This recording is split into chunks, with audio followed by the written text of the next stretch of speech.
Hiya folks, how are you doing? Baltic, aka Danny, coming at you again with another Sims 4 speed build. First and foremost, Happy New Year! I'm hopefully going to be uploading this video in the first week of January, and with that said, it should be still appropriate to actually wish everybody a Happy New Year. I am building on the Pebbleborough lot of Oasis Springs today, a 30 by 20, and the theme of the build, as you would have seen by the title, is a underground base, something really different to what I would usually build. It's built on a different computer than normal, I will have to say, so the quality of the footage isn't great, so I apologise for that.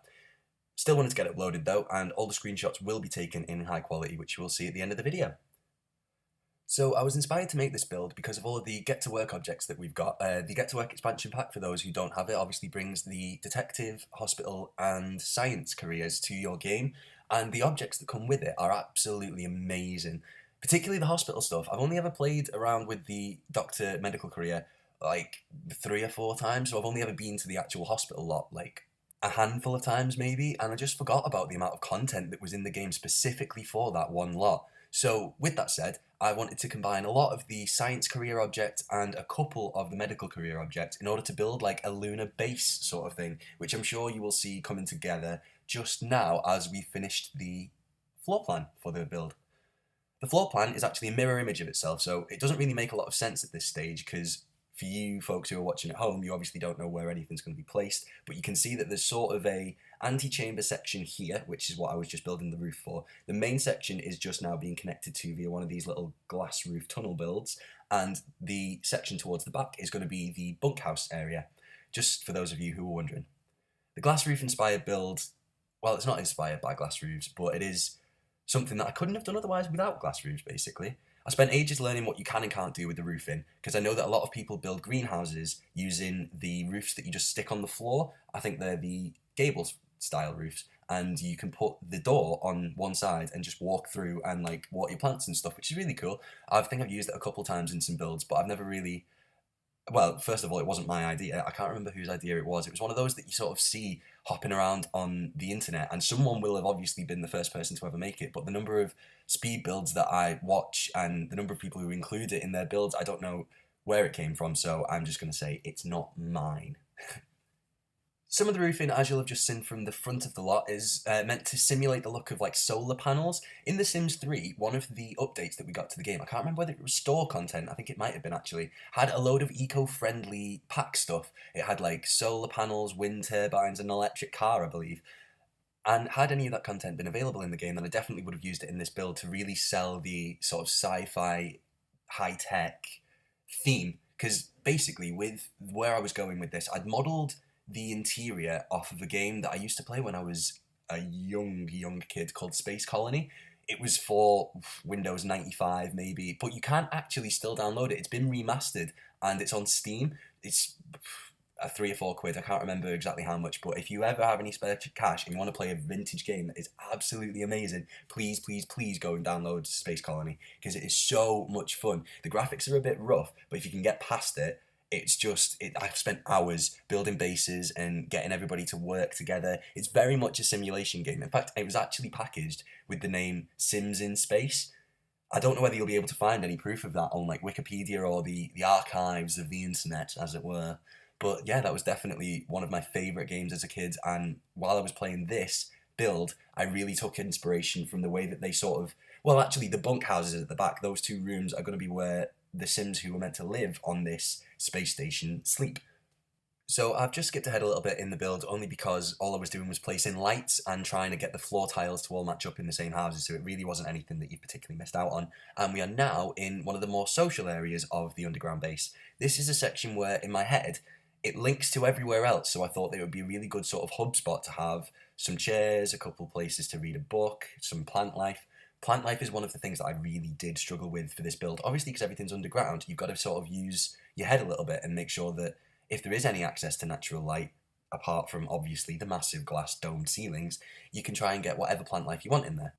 So, a little bit about me and my life the past few weeks/months since last uploading. It was obviously Christmas and New Year since then. We had a really great Christmas over here. Me and Chris chilled out together. We saw a bit of family. We came home and did like our own Christmas thing as well. It was really nice to do a combination of both the traditional stuff as well as making new traditions basically. And as for New Year, we went and saw a load of friends, had a friend's party. I think there's quite a lot of division over whether people go out or stay in now for New Year. There's a lot of people who like to go out and drink and have a great time, which there's nothing wrong with. For me personally, I'm not a big go out and drinker. I actually hardly drink at all. So it wasn't really that much of a big on my to-do list thing. However, seeing friends definitely was. So going out and being able to spend time in a house but socially was really nice.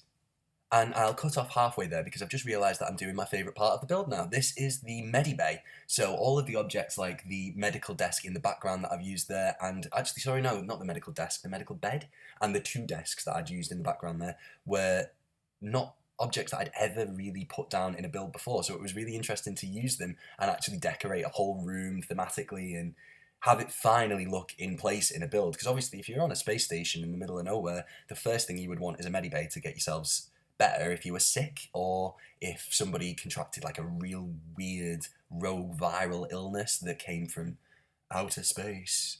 I'm just honestly talking nonsense at this point, so I shall stop. Over here in this hallway, I've actually flipped over to the other hallway, but the same thing remains in both of them. I wanted to get a green space down there, and it's ironic because obviously we've got those little window dealies that are bringing light in from upstairs through a hollow basement cavity to actually give us natural light in these hallways, which is all well and good.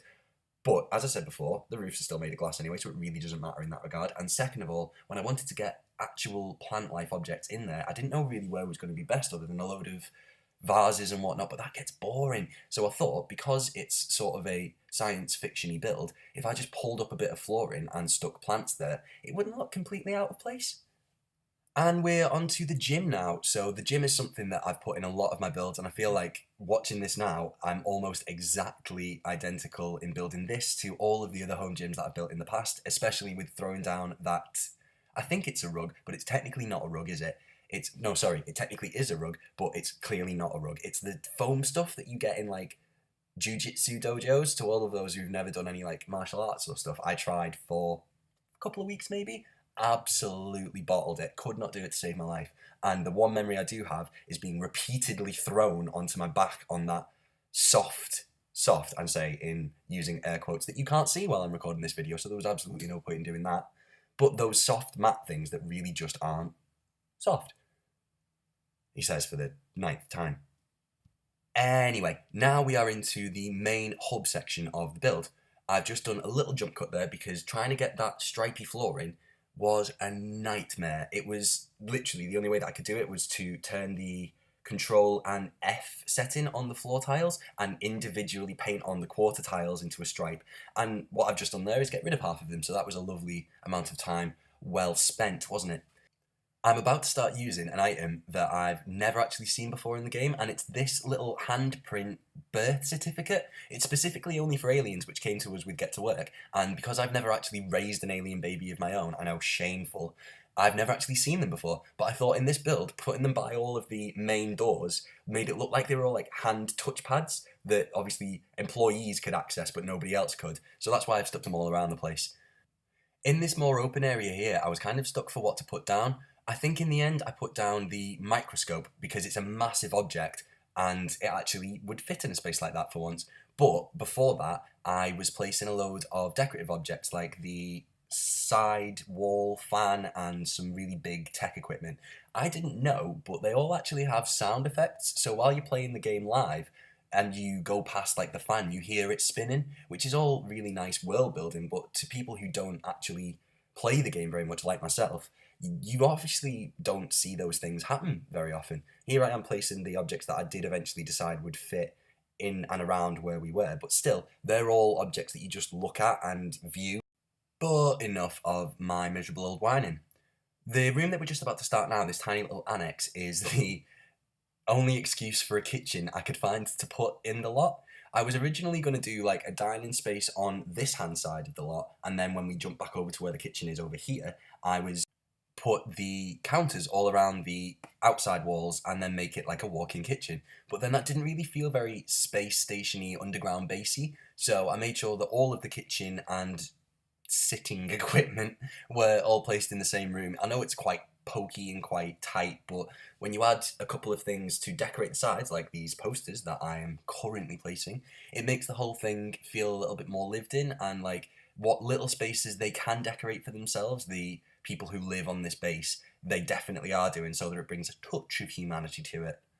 I've just realised while I was talking about building this little kitchen section, I didn't actually mention placing the alien portal in the middle of the room. So obviously, because this is a underground space base, I thought the best thing to place that would be interactable would be the alien portal from the, well, I think it's the end of the science career. If I'm right, the most cool thing that you can do with the alien portal comes at the end of the science career, where you've got to be a level 10 scientist to be able to upgrade it properly.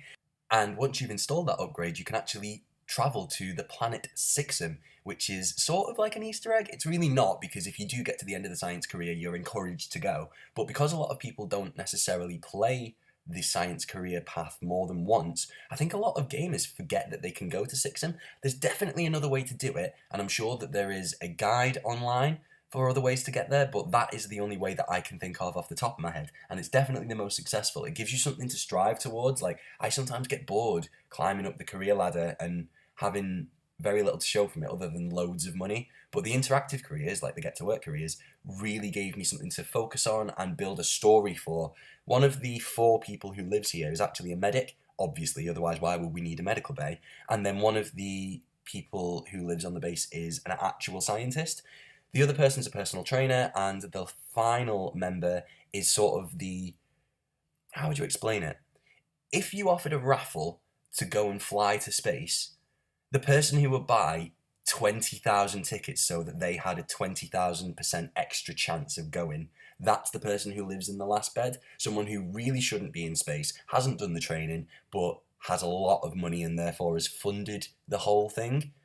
So what I was trying to do basically is create a dynamic that if we were to do a Let's Play, which I'm going to repeat for you folks, is still very much on the cards. If any of you want to see it, it is definitely there in the making. But please do comment down below and let me know what you think. So I'm just finishing up now with the bunk rooms at the back of the underground base. These rooms are decorated with as much personality as possible, because obviously the people who live in this base don't get to show their personality anywhere else while they're working. This is like their little haven, as I'm sure anybody who's been to university or had to share a room in a public building will definitely understand.